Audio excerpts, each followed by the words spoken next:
but who knows if it's actually going to achieve anything, right? And lo and behold, it did. So that's quite cool. It actually managed to get the channel unbanned, so that's really nice.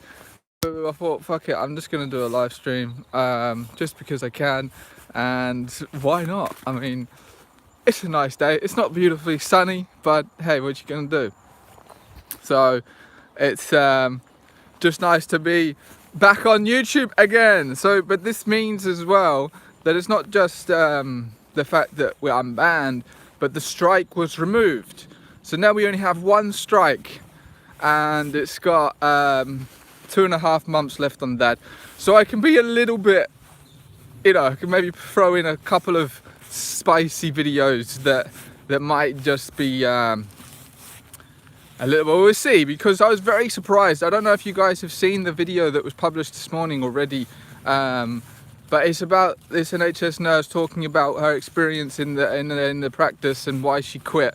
And it's quite an in-depth, quite a heavy video. She talks about a lot, and I was very surprised actually that YouTube, well, I wasn't surprised that we got banned, but I was very surprised that they unbanned that video and allowed it to be published. And it's really good, so I'd highly advise you go and check that out, because it's very nice to see the medical profession people starting to come out and speak about all this, because they're like the linchpin in many ways. If you imagine if we saw hundreds of these videos of these nurses talking about their experience that they've had throughout this COVID thing, actually, you know, real truth of what's going on, well, that would really shake things up. So, you know, we'll see. There is a call to action for NHS whistleblowers on the same day as the big protest coming up. And if you haven't seen it yet, there's on the Great Reopening information channel, there is the post there, and it's got an email address. I can't remember the email address off the top of my head, but any NHS whistleblowers that want to speak out about what they've seen during this past year or so, you can find the post there, and there's an email address, and they'll have something set up for you to get your message across.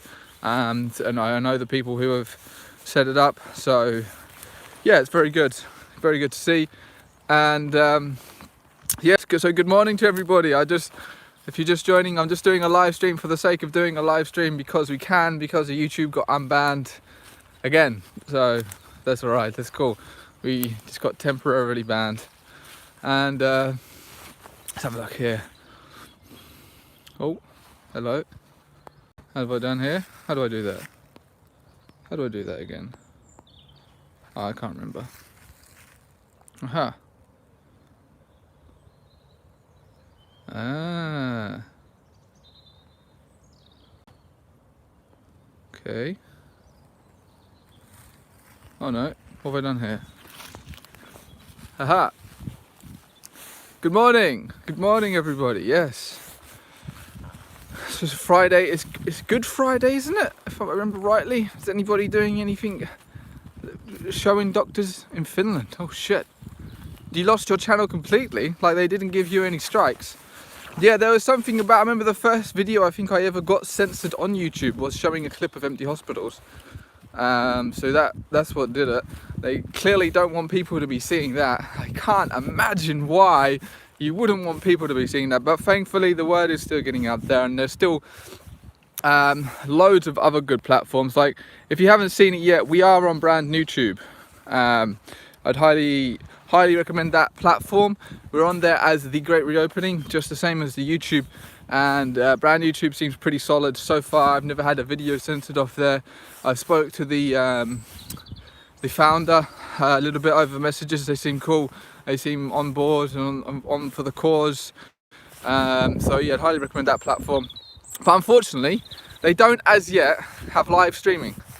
They do have the capability, and I've seen it for a couple of, but I think it's very exclusive, and they don't have it for everybody yet. Although on there we have been given the Rhodium channel status, which is quite nice. That's like the equivalent of your Twitter blue check mark.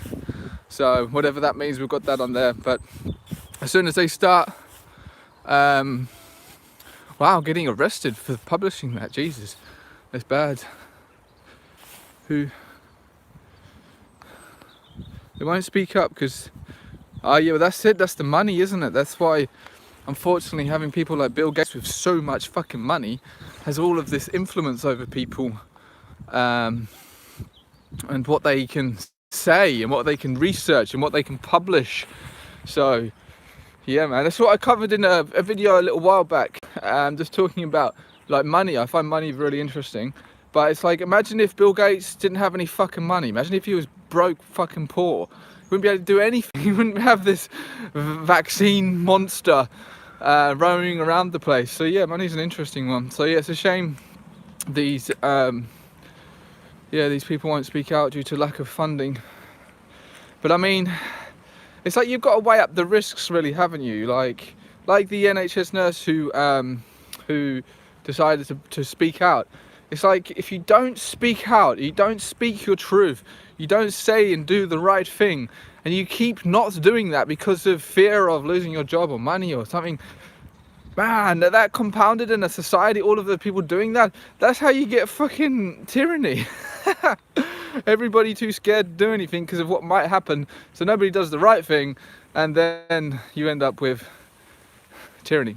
But thankfully, I don't think we're going to get that far here in the UK, although it's seeming in many ways.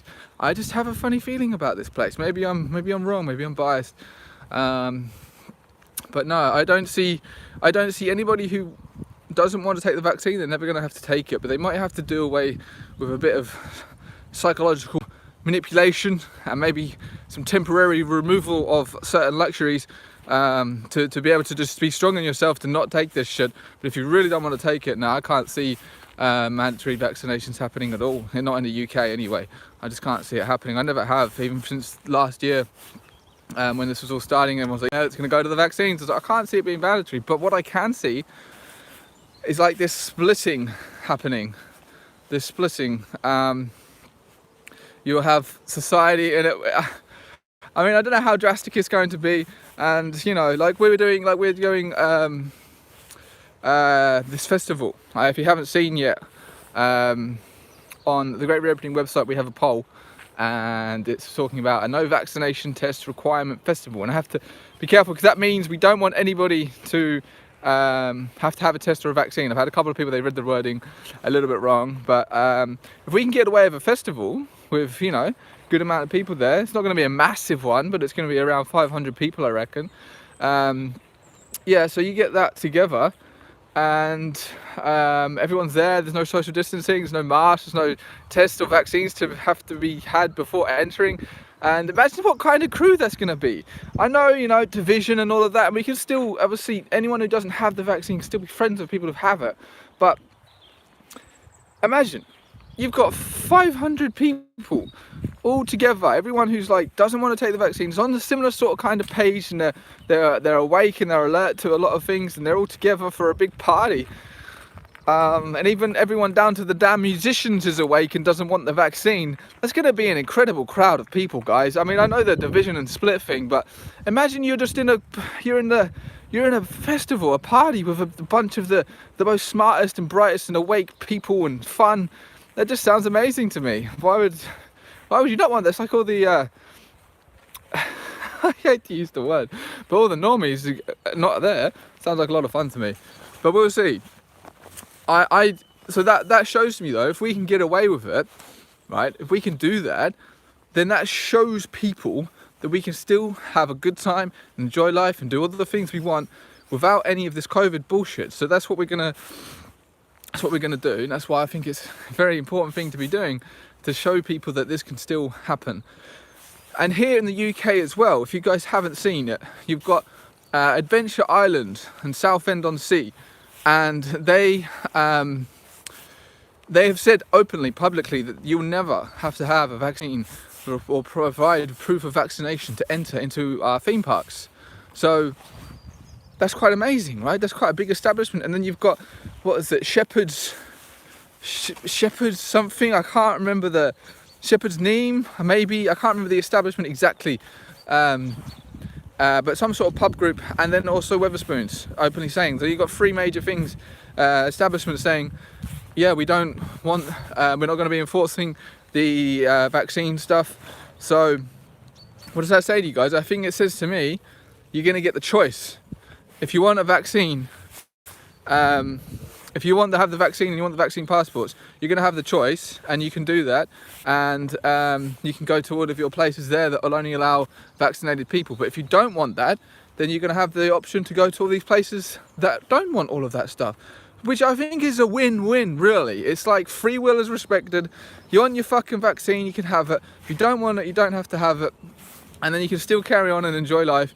And in any way, in most ways, it's win-win for everybody, right? You don't have to fight the public to force them to be vaccinated. You don't have to fight the police to not be vaccinated. Everyone just gets what they fucking want, and we can carry on. That sounds like a win-win for me. Fuck it. I mean, if you want the vaccine, you don't have any idea what it is, but whatever. If you want it, so be it. Yes, 500 people, because this is going to be the first time I've ever done a festival, and once you go beyond 500, there's a lot more to it, to the organisation phase, and we're just going to see how this works. If this is really good, then we can do a bigger one the next time. But you know, we could have some speakers there or something. We could make it quite entertaining and intellectual. So yeah, I'm quite confident, quite happy for the future, really, and I'm quite happy the YouTube was unbanned.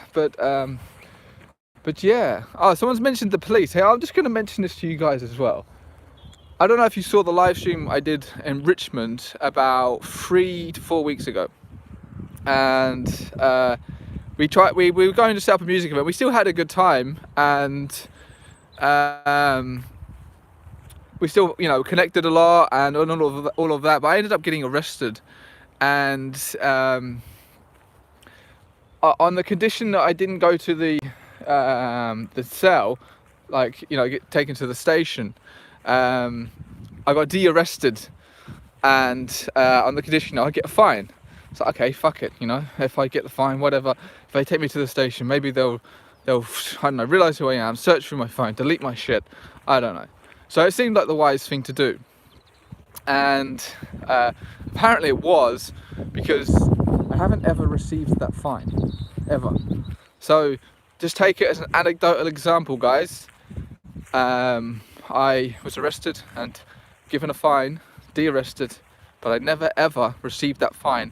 In a way, I was kind of upset, because I wanted to go through the process of fighting against it, so I could show people what you do when you get a fine. But no, it never arrived. So that shows you how much smoke and mirrors this all is. You say taking a month or so to come through. Okay, well, if it comes through, I will show people, and I'll go through the process of what you do to not pay the fine, and we'll see. But so far, nothing yet. So if I get the fine, I'll go for it. But yeah, but to be honest, I think, what was it, like every single fine that's gone to the Crown Prosecution Service has just been thrown out anyway. So nothing actually ever goes anywhere if you actually challenge it. But you just got to have the balls really to go against the system, and to not believe the sort of coercion they try and put on people. But okay, so my battery's going to go low down. It's nearly finished now. Sorry, my battery's pretty low.